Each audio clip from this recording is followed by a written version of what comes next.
can go back on the record, and Mr. Kukuski, we can call your case. Thank you, Your Honor. People be Brittany Abbott, file 25-7088FH. Counsel, you want to state your appearances, please? Mr. Goodrich, one kind of prosecutor.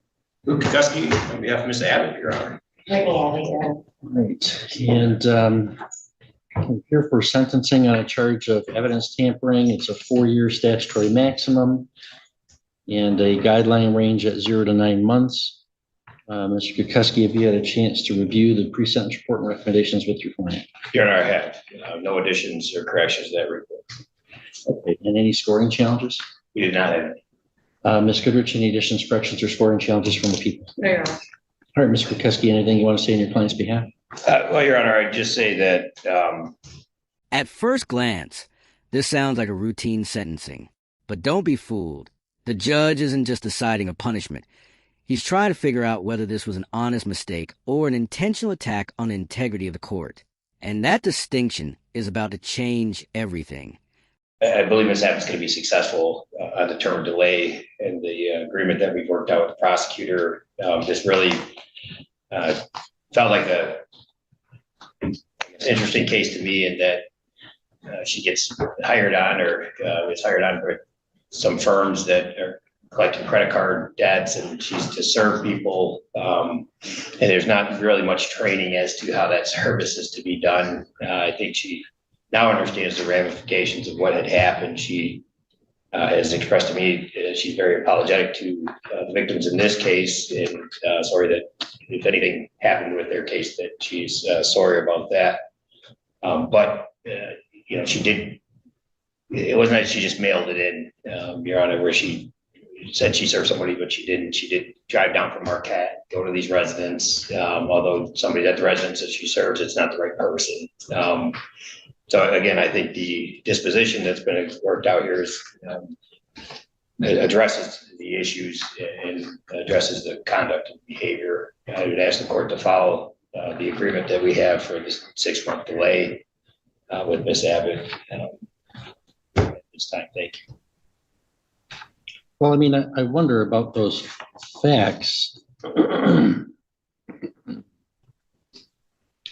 She filed a proof of service with the court indicating that she had personally served the named people at an address and the location and included a description of the person,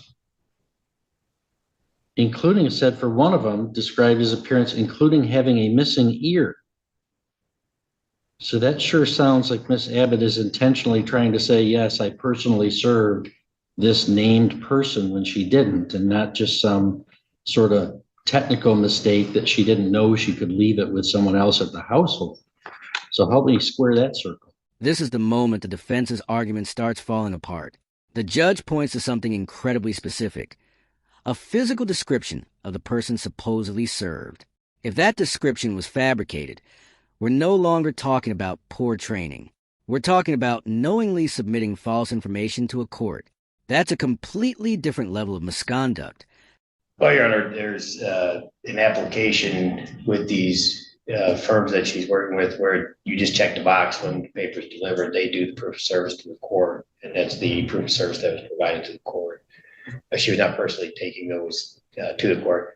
Again, she accepts her responsibility for the improper service. We're definitely not making any excuses there. It just, Your Honor, the proof of service is signed by her, right? It would be electronically on her phone through the application with the company that she has. And so again, as I've stated, she's learned from this. She understands leaving it with anybody that was not proper, but it could have been where you just check the app that you did it, and you didn't even leave your home or come down to try to affect services.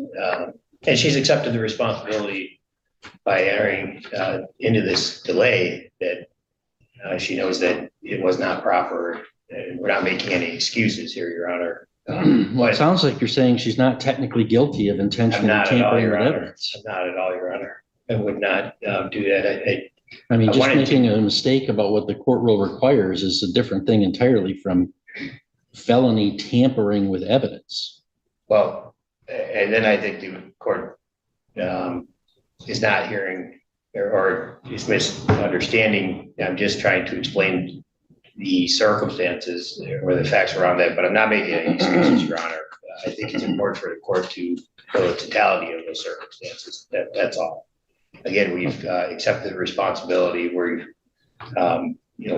got her meeting with probation today. She's come down from Marquette. We're totally going to comply with the delay period. Well, I'm wondering whether she should get a delay, honestly. So I'm wondering a process server that intentionally falsifies a proof of service with a court. That's what she's convicted of. Yeah. Somebody that does that, in my mind, ought to go to jail. So that's what I'm thinking about. Your Honor, I don't believe this is the case that would warrant that. I definitely understand the court's concern. I do. But I'm not trying to make any excuse for the client right now. No. All right, I can tell you there's no way I'm doing the delay. All right, Ms. Abbott, you don't have to make a statement today. Is there anything you want to say or no? Yes, I would like to sincerely apologize for being completely negligent. See, okay, okay, hang on. Yes, sir. You're not convicted of being negligent. Now, you pled no contest, so I can't force you to make a statement about this.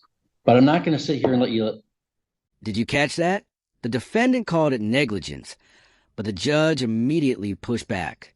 In criminal law, negligence and intentional conduct are worlds apart. The entire sentencing now hinges on one critical question. Was this a mistake, or was it deliberate? Let me know in the comments, which side do you believe? You're convicted of intentionally tampering with evidence. You're not convicted of negligence. So let's start again. Okay. I was incredibly naive, and I did not understand how to do my job at all. I didn't understand how to be a process server. So I just want to say something. All right. Ms. Goodrich, any recommendations from the people? Yes, Sharon, thank you. Here as stated, two victims had come forward on June 4th of 2025 to report perjury complaints stating that there was proof of service filed with the district court where they were not served. Fortunately, they both were able to prove that they were at work at the time. What's confusing about the explanation here today is that the explanation that the defendant has given is that she handed it to someone else, but that's not in the PSI description of the offense. And in fact, it says that neither of the people had cameras at their house to see if a process server was at their residence. So it'd be strange that nobody at their house would tell them, hey, I got this paperwork here today if somebody else was actually served.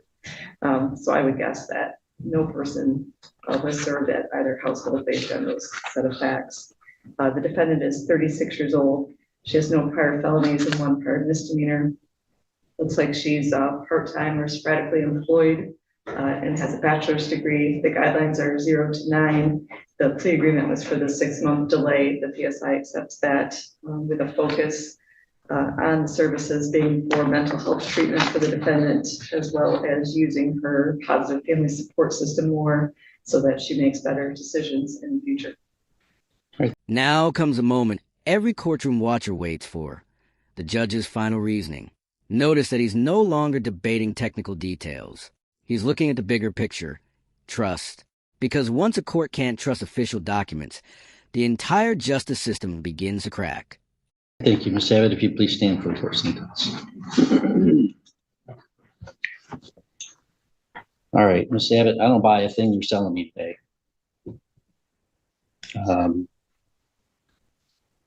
If what you're saying is true, at the end of what I'm going to tell you, you should withdraw your plea and go to trial and get acquitted. Because if what you're telling me is true, I don't know that that's a crime. Making a mistake at your job is not a crime.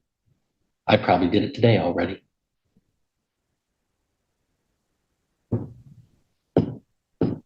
You're convicted for certifying as a process server, certifying that someone was served personally when they weren't, and submitting something false to a court. That's a very serious crime. It's a terrible breach of trust. It undermines the legal system to the harm of litigants. You wouldn't like it today if I sentenced you and you weren't even here and didn't know about the case, because you're entitled to due process of law. The bare minimum of due process of law is notice and an opportunity to be heard. By your lies to a court, you deprived one of your fellow citizens of notice and an opportunity to be heard. This may be the most important legal lesson in the entire hearing. The judge isn't focused only on paperwork. He's explaining that false proof of service can strip someone of their constitutional right to know they're being sued and defend themselves. That's why this offense is treated so seriously. I think that's a pretty crummy thing. You have no prior felonies, one prior misdemeanor. I don't really see a need for services on probation. It's really nothing that connects to this behavior of any like criminogenic needs, that would have contributed to this situation. I certainly don't think that kind of behavior warrants 6 months of a delayed sentence and a dismissal at the end. So again, either you're innocent and should go to trial, or if you're guilty, this would not be a just outcome. So it'd be my intention today to sentence you as follows. $68 in state cost, the crime victims assessment of $130, court costs of $350, comply with DNA testing and pay a $60 fee, and serve 6 months in the Sheboygan County Jail with credit for 1 day previously served. That does not comply with that is within the advisory guidelines. I think even though it's an intermediate sanction, the circumstances of this crime, the breach of trust and the interference with the administration of justice are inadequately taken into account in the guidelines. So therefore, that does not comply with the sentence agreement. So you've got a choice to make, and I'll give you a minute to talk with your lawyer about that. Asterisk, what a dramatic twist. Instead of accepting a negotiated deal, the judge offers a choice: accept 6 months in jail or withdraw the plea and risk trial on even more serious charges. It's a high-stakes gamble with life-changing consequences. If you were in this position, would you take the sentence or fight the case at trial? Let us know below.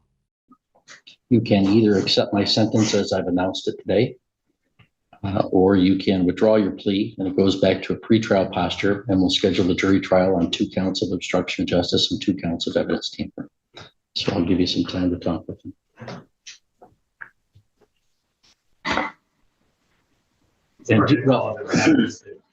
Yeah, if you'd like, I can pass the case, and I would just direct you to tell Ms. Abbott she may not leave the second floor of this courtroom and of this courthouse until we address the matter. Yeah. Yeah, but you can go out in the hallway and talk. There you go. Pass the case.